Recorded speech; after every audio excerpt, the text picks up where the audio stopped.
Seorang wanita yang rambutnya terurai ke depan seperti sengaja menutupi wajahnya.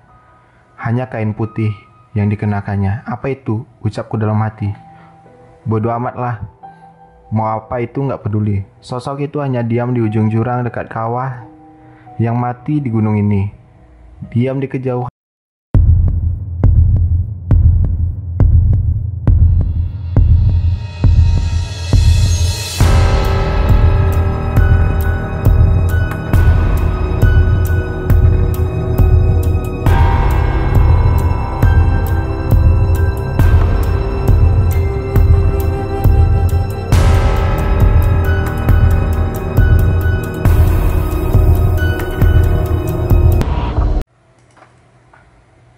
Oke, assalamualaikum warahmatullahi wabarakatuh. Kembali lagi bersama saya di channel Horror Judge.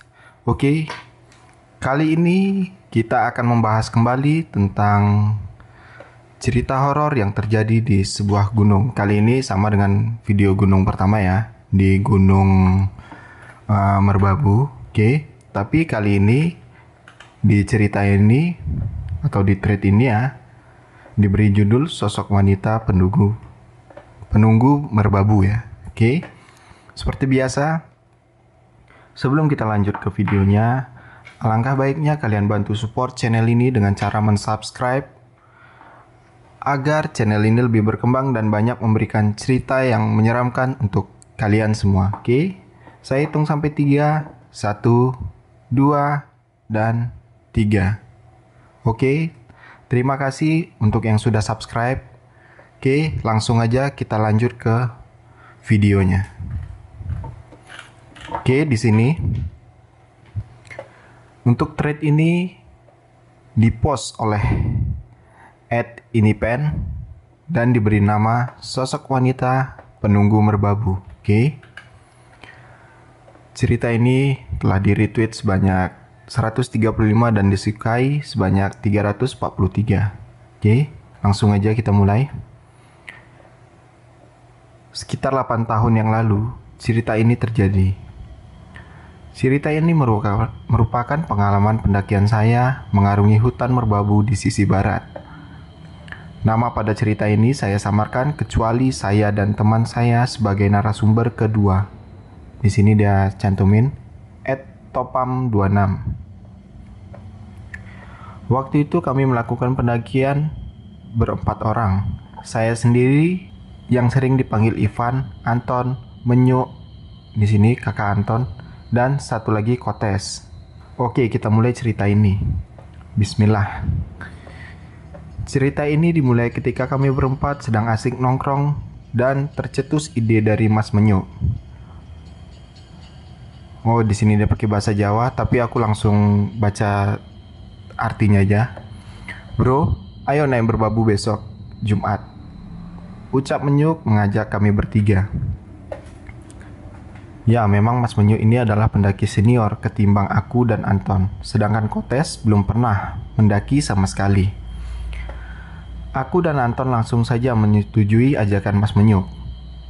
Gaskan, ayo. Ucapku berbarungan dengan Anton. Sedangkan Kotes masih ragu-ragu, karena memang dia belum pernah mendaki gunung sama sekali. Mas Menyu pun mengeluarkan jurus rayuan mautnya, dan akhirnya membuat Kotes pun mau ikut. Akhirnya kita sepakat untuk naik merbabu lewat jalur barat. Jalur ini terkenal dengan kesunyiannya. Ya, memang pendaki dari luar kota lebih memilih mendaki lewat selo, karena lebih familiar di telinga mereka. Di jalur ini ada 3 pos, dan tempat camp area terbaik itu ya pos 2. Akhirnya hari yang ditunggu pun tiba. Kami menyiapkan perlengkapan sedari pagi, karena memang Mas Menyu mengajak pendaki malam. Memang sedikit menyeramkan sih, mendaki malam, tapi ya kami sudah biasa. Toh ini juga ada Mas Menyu yang gak takut sama apapun. Selepas Jumatan, kita kumpul di rumah Anton sembari menunggu Mas Menyu dan Kotes pulang kerja. Aku dan Anton waktu itu kelas 1 SMA, dan di antara rombongan akulah yang paling penakut. Hehe. Sambil menunggu, aku dan Anton terus mengecek apa yang belum terbawa. Setelah dirasa semua, aku dan Anton memutuskan untuk ngopi santuy sembari bercerita tentang masalah wanita. Kenapa wanita? Karena kami berdua masih single. Sedang asik bercerita, akhirnya orang yang kami tunggu sedari tadi muncul juga. Bernama Kotes, datang dan susul Mas Menyuk. Gimana? Sudah siap semua belum? Tanya Mas Menyuk yang baru saja datang. Sudah semua mas, tinggal kurang gas doang, sahurku sembari menyodorkan gas kosong kepadanya. Ya udah, nanti kita beli di BC aja gasnya, ucap Mas Menyuk sembari mengambil handuk untuk mandi. Kami memutuskan untuk berangkat setelah maghrib, karena BC dan rumah kami hanya sekitaran 1 jam perjalanan, jadi kami berani berangkat jam segitu. Lagian, kami memang berencana mendaki malam. Selepas maghrib, kami mulai berangkat. Aku berboncengan dengan Anton menggunakan sepeda motor gede kesayanganku, sedangkan Mas Menyuk dan Kotes berdua menggunakan motor bebek yang sedikit tua. Perjalanan kami mulai dari rumah selepas maghrib. Tak lupa, kami membeli bensin dulu sebelum menuju BC. Karena di perjalanan menuju BC, yang kami tuju tidak ada pom bensin. Setelah terasa bensin motor kesayanganku cukup untuk melaju ke BC, kami pun melanjutkan perjalanan kami. Karena motor posisinya gede, Mas Menyuk dan Kotes pun ketinggalan jauh. Kakakmu kelihatan di belakang nggak, Ton? Tanyaku pada Anton. Nggak tahu, nggak kelihatan. Dah santai aja sambil cerita-cerita, jawab Anton sembari membuka obrolan denganku. Sepanjang perjalanan menuju BC, kami ngobrol tentang banyak hal. Yang tak lupa kita bicarakan ya tentang wanita. Setelah sekitar 30 menit, kami menyusuri jalanan aspal itu. Tibalah kami di Gapura menuju BC. Jalanan aspal sudah tak ada lagi. Yang ada cuma jalan cor yang hanya cukup untuk dilewati satu mobil aja. Gimana, Ton? Tunggu nggak? Tanyaku pada Anton sembari memberikan kuda besiku itu. Sebats dulu nih, artinya ngerokok dulu ya. Sebatang dulu, oke? Kalau nggak datang, langsung kita tunggu di BC, ucap Anton sembari mengeluarkan rokok signatur kesukaannya. Setelah rokok kami habis batang, kedua orang yang kami tunggu tak kunjung muncul. Sudahlah, ayo duluan aja, kata Anton sembari mengangkat tas gunungnya. Aku sedikit merasa takut, karena jalan menuju BC ini sepi dan gelap. Bahkan jarak antar desa begitu jauh, dipisahkan oleh hutan pinus yang lebat. Sedikit rasa khawatir terfikir olehku. Jalan gelap dan sepi, kanan dan kiri hutan pinus. Sudahlah, berdoa saja agar tak terjadi apa-apa. Omongku dalam hati agar otakku kembali fokus melintasi jalanan gelap dan terus menanjak itu. Jalanan menanjak dan tikungan tajam yang selalu membuatku sedikit ngeri akan jatuh. Di situ sepi, gelap, dan tiba-tiba mesin motorku mati seketika. Aku panik sejadi-jadinya. Ku coba menyalakan, tetap tidak mau menyala. Bagaimana ini? Jalanan tanjakan, dan motor mati. Perkampungan masih jauh pula, pikirku bercampur aduk saat itu. Lirih namun jelas, ku dengar suara seorang wanita mengucap, "Hati-hati nggih mas." Artinya, hati-hati ya mas. Suara lirih itu terdengar jelas di telingaku. Dalam hati, aku hanya bisa berdoa, memohon agar kami berdua diberi keselamatan dan akal yang waras untuk menghadapi cobaan seperti ini. Dan seketika, jreng, motorku bisa menyala kembali. Sungguh lega rasanya. Tapi Anton yang sedari tadi hanya diam, tak kunjung menaiki motorku. Kenapa dia hanya melamun melihat ke arah bawah? Ku tempeleng helm yang dikenakannya, ku suruh dia naik. "Hei, ayo cepat cuk," ucapku dengan nada setengah kepanikan. Tak lama dari kejadian itu, kami sampai di BC. Sungguh lega rasanya, aku bisa melihat banyak lampu kiri kanan, dan juga banyak orang-orang yang sedang menghangatkan diri dengan membuat api unggun. Ingin ku tanyakan apa yang sebenarnya membuat Anton tadi melamun melihat ke arah bawah. Sudahlah. Kutanyakan besok saja setelah turun. Akhirnya kami tiba di BC dan kami langsung melakukan simaksi di pos yang ada di sana. Kami berdua memutuskan untuk istirahat dulu di sebuah warung yang memang kami sudah biasa datangi jikalau kami mendaki lewat jalur ini. Selang 10 menit, Mas Menyuk dan Kotes pun muncul. Lama banget sih mas, tanya aku pada Mas Menyuk. Motormu besar, jadi jalannya seperti itu gampang. Motorku seperti odong-odong, jawab Mas Menyuk dengan nada bercanda. Jam menunjukkan pukul 20. Kami pun mulai pendakian pada malam itu. Setelah 10 menit berjalan, kami melewati makam pertama. Ya, memang jalur pendakian ini melewati 2 makam yang kurasa dikeramatkan oleh warga sekitar, terutama makam yang berada di atas sebelum jalan tanah tadi dimulai. Kami memutuskan untuk berdoa di dekat makam pertama. Selepas doa, kami lanjutkan perjalanan. Tak butuh waktu lama untuk sampai ke makam kedua. Kami pun memberi salam. Entah untuk siapa dan kenapa harus memberi salam seperti itu, dalam otakku hanya memikirkan hal-hal yang positif agar tetap fokus dan dalam pendakian kali ini. Setelah melewati makam terakhir, dan kami sudah benar-benar menginjakkan kaki di merbabu, kami berempat dikejutkan dengan adanya kucing hitam di depan kami. Kucing hitam yang selalu dikaitkan dengan hal-hal di luar nalar. Seorang yang senior saja hanya terdiam membantu melihatnya. Walau hanya seekor kucing, yang menurutku biasa saja. Tapi, kenapa bisa membuat bulu romaku berdiri tak tentu arah? Apakah pendakian ini tak direstui oleh yang punya rumah? Pikirku memang sedari tadi sudah merasa tidak beres dengan kejadian motorku tadi. Gimana mas, lanjut nggak? Tanya aku mengucapkan dingin malam itu. Sudah, ayo jalan lagi. Aku di belakang ya, jawab Mas Menyuk sambil menyuruhku jalan di depan. Bismillah, hanya itu yang terucap dari mulutku untuk menguatkan mentalku kembali. Setengah jam berlalu, kami pun sampai di pos 1. Dan di pos 1 memang auranya sedikit tidak mengenakan. Di pos 1 ini aku bercanda mengenai wanita dengan Anton. Hei Ton, di atas ada wanita cantik loh, ayo cepat, ucapku kepada Anton. Tak kusadari ternyata omonganku itu membuat kami mulai diteror di pos 1 itu. Mulai dari ranting pohon yang jatuh secara bersamaan, para hembusan nafas yang kami dengar dengan jelas. Kami memutuskan kembali berjalan. Setidaknya kalau jalan kami merasa sedikit tenang. Rehat dulu sebat.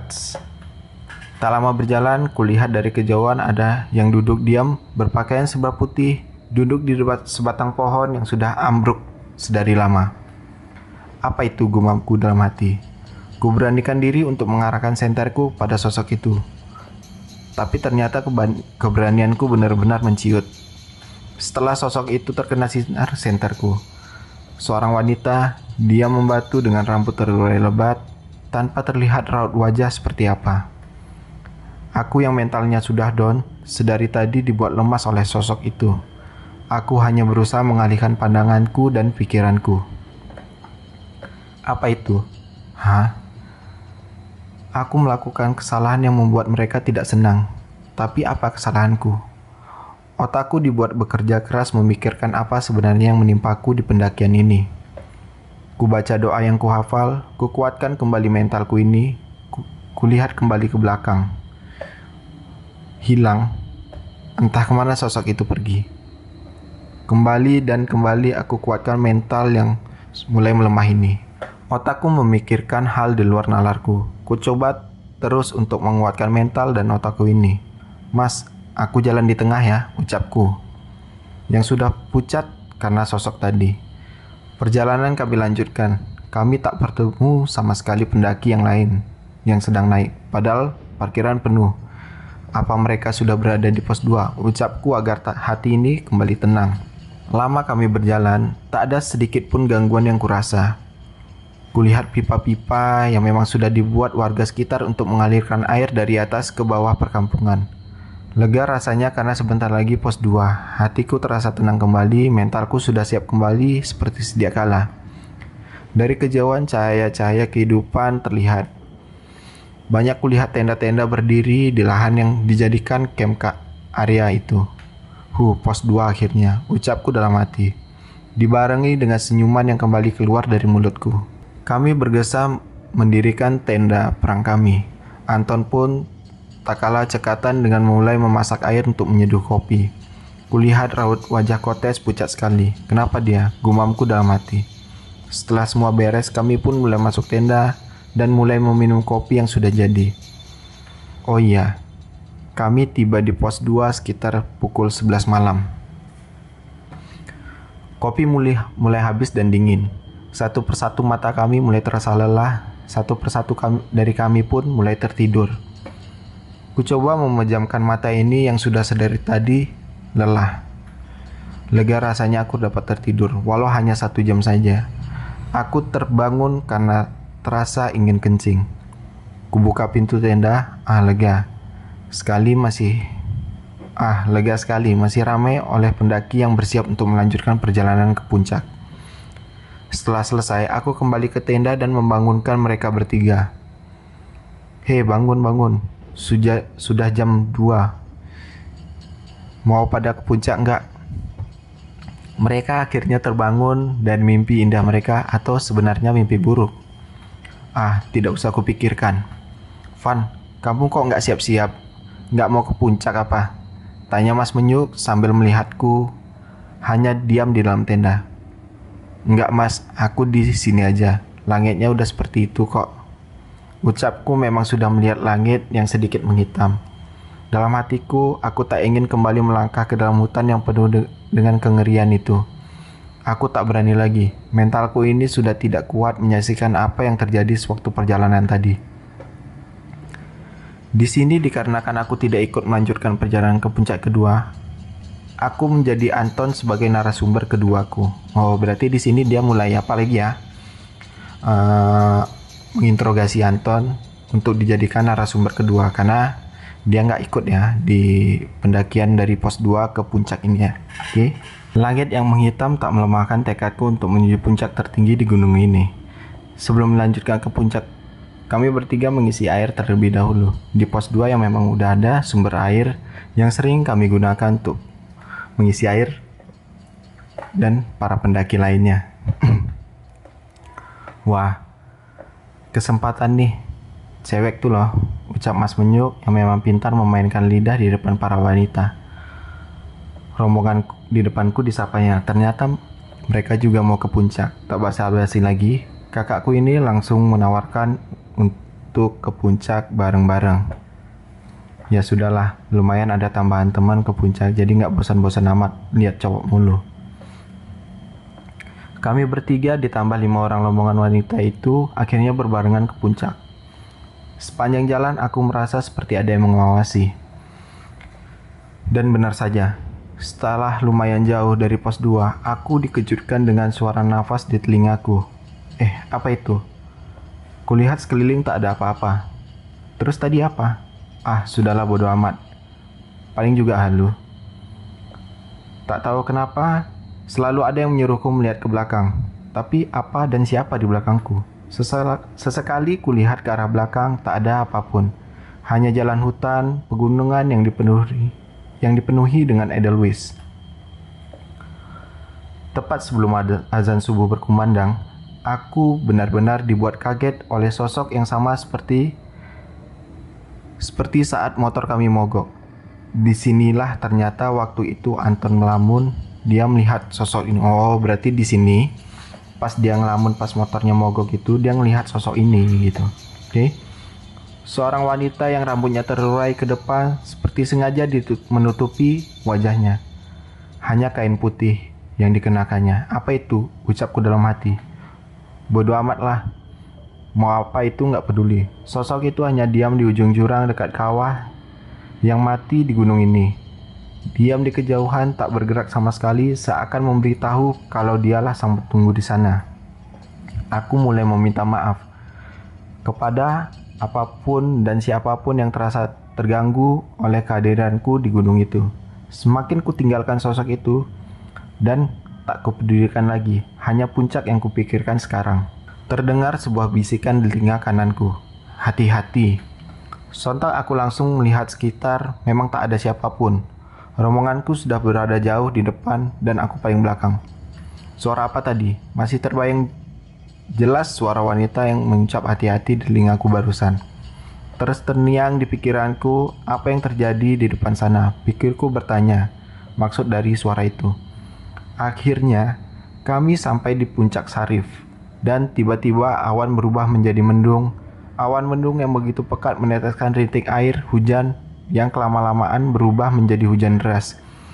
Angin yang serasa tak mau kalah saing dengan hujan mulai berhembus dengan kencangnya. Baru kusadari, ternyata badai yang dimaksud suara itu. Kami berlapan di kala itu berlindung di balik batu besar di bawah puncak Sarif, berharap badai segera pergi.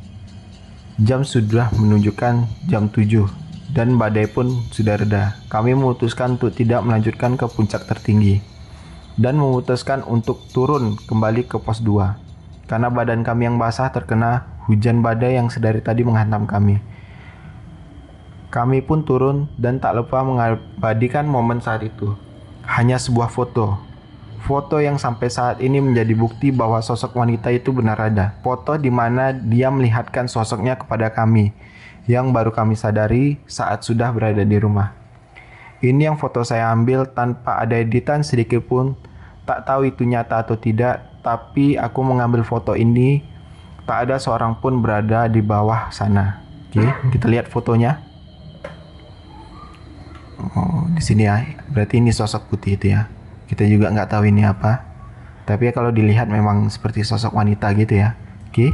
Sesampainya kami di pos 2, Ivan sudah memasak makanan untuk kami yang sudah sangat lapar dan kedinginan. Selepas beberes, kami pun memutuskan untuk kembali turun ke BC. Puji syukur kepada Allah Subhanahu wa taala, kami pulang dengan selamat tanpa ada satupun yang terluka ataupun kurang. Pesan yang bisa saya sampaikan kepada kalian pembaca tweet ini, jangan remehkan alam dan seisinya. Jangan merasa kamu paling sempurna di dunia ini. Bercanda sewajarnya, jangan sampai mengganggu apa yang sudah ada sebelumnya. Kita manusia menginjakkan kaki di sana. Tetap jaga tutur kata, jangan merusak apapun, jangan memaksakan keadaan. Karena alam tak bisa ditebak. Langit yang tadinya cerah tiba-tiba turun hujan. Petanda yang sudah diberikan pun kami hiraukan begitu saja, karena keangkuhanku saat itu. Terima kasih, walaupun sedikit berantakan, tapi ini cerita nyata yang aku dan Topam 26 alami kala itu di pendakian Merbabu. Tapi, hal seperti itulah yang mengajarkanku agar aku lebih mawas diri ketika berada di alam. Oke, di sini dia cuman ngucapin selamat pagi ya, dan terima kasih. Oke, kira-kira seperti itulah ceritanya ya. Kalau dilihat lagi ya, di fotonya tadi ngelihat sosoknya ya, ini memang benar-benar serem ya. Memang terlihat sosoknya itu memang nyata ya. Oke, cerita kayak gini nih sebetulnya yang kami suka. Ada bukti nyata gitu, walaupun ya nggak bisa video ya, foto kayak tadi ya jadilah. Ya biar bisa apa ya, membuat cerita ini semakin terasa menyeramkan gitu ya. Oke, sekian untuk cerita kali ini. Untuk apa-apa yang kurang kalian bisa komen di bawah. Entah itu bacanya kecepatan atau kelamaan, kalian bisa komen di sini. Terima kasih dan sampai jumpa di video berikutnya. Assalamualaikum warahmatullahi wabarakatuh.